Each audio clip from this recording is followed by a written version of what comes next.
Hello everyone, this is Diksha Jaikar. Welcome to this session. These are the different platforms where you can connect with me. You'll find link of these platform in the description box, and if you are new to my channel, you can hit the subscribe button if you find my channel useful. So let's start the vocab series in which we learn 5 words from the Hindu newspaper Monday to Friday.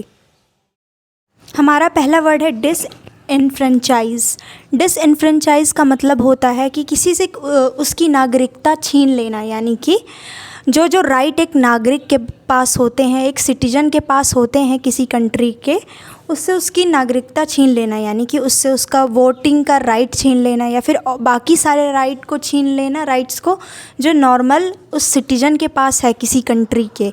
तो उसके लिए जो word हो जाएगा, जैसे किसी इंसान की नागरिकता छीन ली गई तो उसके लिए जो एक वर्ड हो जाएगा वो डिसएनफ्रेंचाइजमेंट हो जाएगा, कि उसका क्या हो गया कि सारी नागरिकता को छीन ली गई है। सो हमारा पहला शब्द है डिसएनफ्रेंचाइज। इसका मीनिंग हिंदी में क्या है? नागरिकता से वंचित कर देना किसी चीज़ को, ठीक है। और उसका इंग्लिश में मीनिंग है to disenfranchise a group of people means to take away their right to vote और other rights that most other people have, यानी कि उससे उसका वोटिंग राइट छीन लेना और बाकी राइट्स को छीन लेना जो कि उसके साथी बाकी जो सिटीजन्स हैं उस कंट्री के, उनके पास वो अधिकार है। तो ये है हमारा पहला शब्द। अब नेक्स्ट वर्ड है हमारा कोवर्जन। कोवर्जन का मतलब होता है ज़ोर ज़बरदस्ती, किसी से ज़ोर ज़बरदस्ती, यानी कि coercion. Coercion is the act or process of persuading someone forcefully to do something that they do not want to do. यानी कि कोवर्जन क्या है? एक एक्ट है, एक प्रोसेस है ऑफ परसुएडिंग, किसी को मनाना ज़बरदस्ती किसी काम को करने के लिए फोर्सफुली, जो वो काम इंसान नहीं करना चाहता। हिंदी में सिंपल एक शब्द में मीनिंग है ज़ोर ज़बरदस्ती। तो अगर आपको इंग्लिश में कभी बोलना हो कोई सेंटेंस और ये वर्ड ज़ोर ज़बरदस्ती बोलना हो तो उसके लिए सीधा एक वर्ड है फोर्सफुली। ये वर्ड सब जानते हैं, बट थोड़ा एडवांस्ड जो वर्ड हो जाएगा वो हो जाएगा कोवर्जन। थर्ड शब्द है हमारा ग्लिम्स। ग्लिम्स का मतलब होता है एक झलक।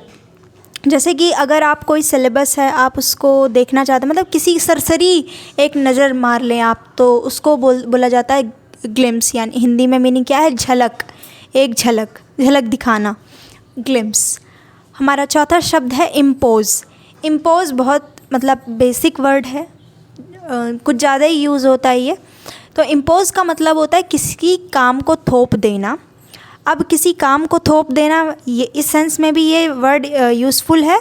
और अगर आप जैसे कि टैक्स सरकार लगा देती है, तो टैक्स सरकार ने क्या कर रखा है? इम्पोज कर रखा है। तो टैक्स को इम्पोज करना भी के लिए भी आप, टैक्स लगाने के लिए भी आप क्या वर्ड यूज़ कर सकते हैं? इम्पोज यूज़ कर सकते हैं। तो इसका क्या मतलब है? थोप देना, लादना, ठीक है, मढ़ देना, किसी पर ऊपर रखना कोई चीज़ को।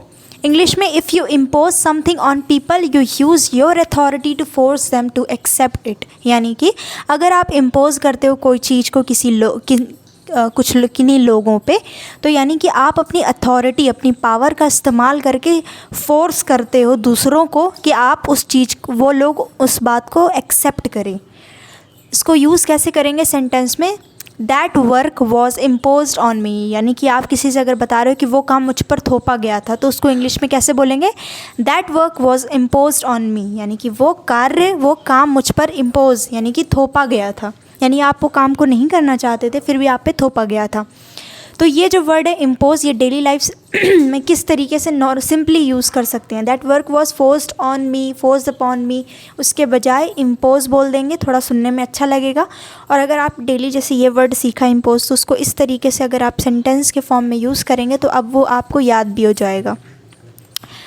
नेक्स्ट है फिफ्थ वर्ड है सोफेस्टिकेटेड। सोफेस्टिकेटेड का मतलब होता है कोई चीज़ जो एडवांस्ड हो। जैसे कि अगर अग्नि 4 जो मिसाइल है, उससे ज़्यादा सोफिस्टिकेटेड अग्नि 5 है, उसमें ज़्यादा, उसकी रेंज ज़्यादा है। तो इस तरीके से वो, तो क्या कहेंगे कि अग्नि 5 is the sophisticated version of अग्नि 4। अग्नि जो 5 है मिसाइल, वो ज़्यादा सोफिस्टिकेटेड है अग्नि 4 से। तो इसका इंग्लिश में मीनिंग है सोफिस्टिकेटेड मशीन, डिवाइस और मेथड इज़ मोर एडवांस्ड और कॉम्प्लेक्स दैन अदर्स। यानी कि कोई सोफिस्टिकेटेड अगर मशीन है या कोई डिवाइस है या कोई मेथड सोफिस्टिकेटेड है, तो यानी कि वो सबसे ज़्यादा एडवांस्ड है। To sound natural while speaking in English, you must use sophisticated vocabularies. यानी कि अगर आप अपनी इंग्लिश में नेचुरल साउंड करना चाहते हैं कि लगे कि या इंग्लिश भाषा आपकी स्वाभाविक भाषा है, जो कि आपके मुंह से ज़बरदस्ती में नहीं, बहुत ज़्यादा सोच विचार के नहीं, बल्कि नॉर्मली निकल रही है मुंह से, तो फिर उसके लिए आपको सोफिस्टिकेटेड वोकैब को यूज़ करना पड़ेगा. तो ये सेंटेंस में कैसे मैंने एग्जांपल दिया है, so that you get to know how you can use this word into practice. किस तरीके से आप इसको प्रैक्टिस में ला सकते हैं, किस तरीके से सेंटेंस में यूज़ कर सकते हैं. तो सोफिस्टिकेटेड का ये है सेंटेंस कंस्ट्रक्शन. अब नेक्स्ट वर्ड है इम्ब्रेस. इम्ब्रेस यानी किसी को गले लगाना. अब इम्ब्रेस का मीनिंग दो तरीके से यूज़ कर सकते हैं. पहला कि वाकई किसी को गले लगाना, और दूसरा होता है किसी बात को स्वीकार कर लेना, किसी चीज़ को इम्ब्रेस कर लेना. जैसे कि अगर आपने मुझे कोई एक अच्छा आइडिया दिया कि इस तरीके से ना पढ़ाकर किसी और तरीके से पढ़ाएं, या स्लाइड को किसी और तरीके से पढ़ाएं, और मैं उस बात को एक्सेप्ट कर लूँ, तो यानी कि मैं आपके आइडिया को इम्ब्रेस कर लूँगी. That I will embrace your ideas. So embrace ये सेंटेंस में कैसे यूज़ हुआ है. Embrace your problems. बोलते हैं ना कि प्रॉब्लम्स को आप स्वीकार कर लो, इम्ब्रेस कर लो, तब जाकर आप उसके मतलब उसे अवॉइड कैसे करें या उसका सल्यूशन कैसे फाइंड करें, वो आपको पता चल जाएगा. तो ये सेंटेंस में मैंने यूज़ कर रखा है embrace your problems. Next word है हमारा डिदर. इसका मतलब होता है घबराहट.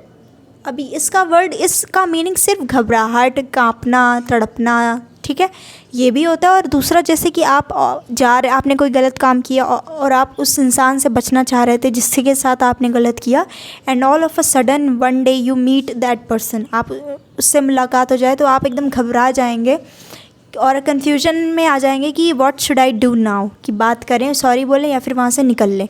तो डिदर का मीन्स ये घबराहट होना, या फिर आप दुविधा में हैं, अगर कन्फ्यूजन में हैं, यानी कि आप कोई डिसीजन नहीं ले पा रहे हैं, तो उस सेंस में भी आप इस वर्ड को यूज़ कर सकते हैं. जैसे कि एग्जाम्पल में कैसे, ही वॉज डिदर्ड, यानी कि वो इंसान घबराहट में था.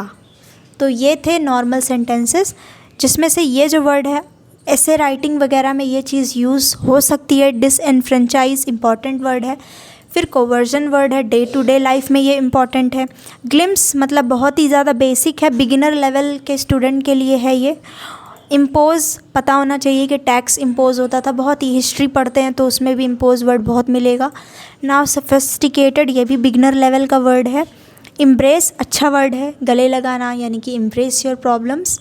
और फिर डिदर, ये थोड़ा एडवांस्ड में आ जाएगा क्योंकि इसको जनरली यूज़ जल्दी से लोगों की आदत नहीं होती है करने की. So that's it for today's lesson. I will see you in the next video. Thank you so much for watching this video.